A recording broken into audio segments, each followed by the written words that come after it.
Hello. I want to talk briefly about communication.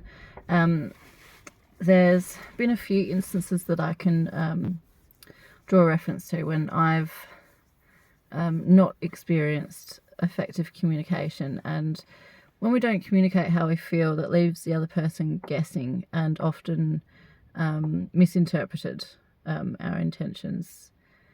And it also makes it hard for us to have compassion for one another. So I'll give you an example. I was living in a makeshift camp at the back of my parents' place. Had like a little camper van and caravan for the kids and stuff. And obviously being back at home with my parents in my mid-30s was... Well, while I love my parents and I have a very, very close relationship with them, it was understandably triggering for everybody because it brings us right back to that childhood phase, and more reactive than we would normally be. And it was really difficult sharing that space together. But I remember there was most of our things were kept down at the camp, for example, but they had in my mum and dad's dining room, they had a corner for the kids' toys and play kitchen and whatsoever. And Dad had obviously been getting upset about seeing a mess. Like, it hadn't crept out of the corner, the kids' corner, but the corner itself was messy. And I suppose for him, I can understand there would have been a fear of confrontation, of not asking me when he first saw it and wanted it fixed. I can see that he had let it build up until he couldn't bear it anymore, and then at that point decided to ask me, which but what he didn't know, because I hadn't communicated it with him, was that I was really struggling myself at the time. I was still functioning, like I was getting the kids to school, I was doing my daily stuff, I was doing the bare minimum to just get through the day, and but yeah, I was struggling, and so to do anything extra was a huge ask for me at that time. But obviously without him knowing how I was feeling, because I didn't tell him, he didn't know that. And so we had an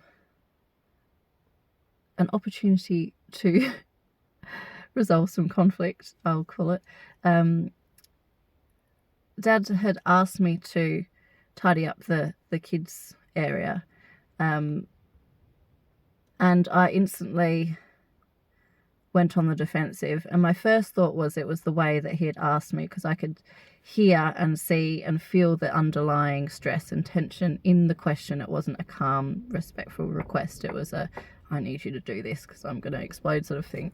And so I was already picking up on that. But then I really, really had to be honest with myself, and ask myself, would I have still felt defensive if it had been asked in a calm way, and not loaded with expectations? And my answer was yes, I would have still reacted that way. And I really had to sit with it and ask myself why. And that was actually the first time that I acknowledged to myself that I was struggling, and that what he was asking of me at that point in time was just simply too much for me. But without him knowing how I felt, he just saw it as a simple request. And I was in there processing everything, going, it is a simple request, like it doesn't take much to tidy up. Why am I struggling with that? And it was me really delving deep into why I felt it was beyond my capabilities at that time, that I realised that I was actually struggling. And then that gave me a huge amount of empathy and compassion, not only for myself, because I'd acknowledged that vulnerability. I wasn't trying to cover up the vulnerability anymore. I was aware of it. I acknowledged it. But it's also helped me become more compassionate for other people.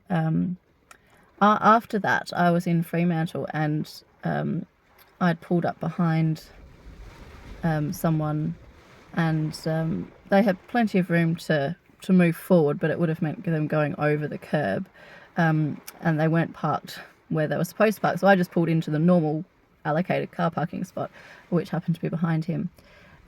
He came out of the cafe. I was still in the car. He initially asked if I could move backwards, which I said, yeah, no problem. And so I moved backwards a bit. Then effing and blinding, he realised he still didn't have enough space to move back. He really, really lost control of his emotions, and like was screaming and just like really aggressively drove over the curb, and was like shouting out the window. And my initial thought was like, wow. And this was like 6 o'clock in the morning, so I can't imagine he would have had enough dealings throughout the day to that point to get him to boiling over the top mode. And so, but my immediate thought, because of that acknowledgement in myself, of not knowing somebody else's struggles, I was just like, oh, that poor man, like he must have some really unresolved stuff going on there for him. And so it just made me realize that you can never presume what somebody else is going through at that time, and something that might seem such a simple thing to you or me might be a really, really difficult thing for somebody else. And yeah, it's just a reminder to have compassion, but also to have that communication, rather than keep everything bottled in and then feel resentment for people not understanding how we're feeling, or they're asking too much of us without realizing it, to communicate how we feel. I always say to my girls, my kids, if they're having an argument, I was like, so have you told the other one how that makes you feel? And often the answer is no. I said, well, do you think that if they understood how you feel, that they might do things differently or try and help you? And often when they go, oh, okay, like I'll go do that, and they say, oh, this is making me feel like this, or when this happens, I feel like this.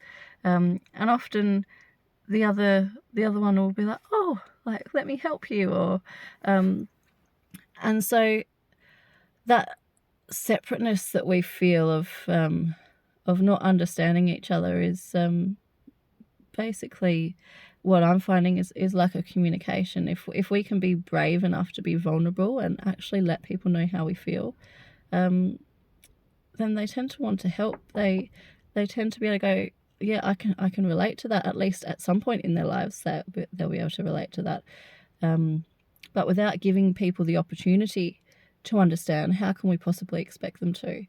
And I just, yeah, that change of mentality, that awareness that brought to me has really, really helped me in my interactions, and to also understand that someone's reaction has got nothing to do with me, that it's them. Like it's if they've reacted in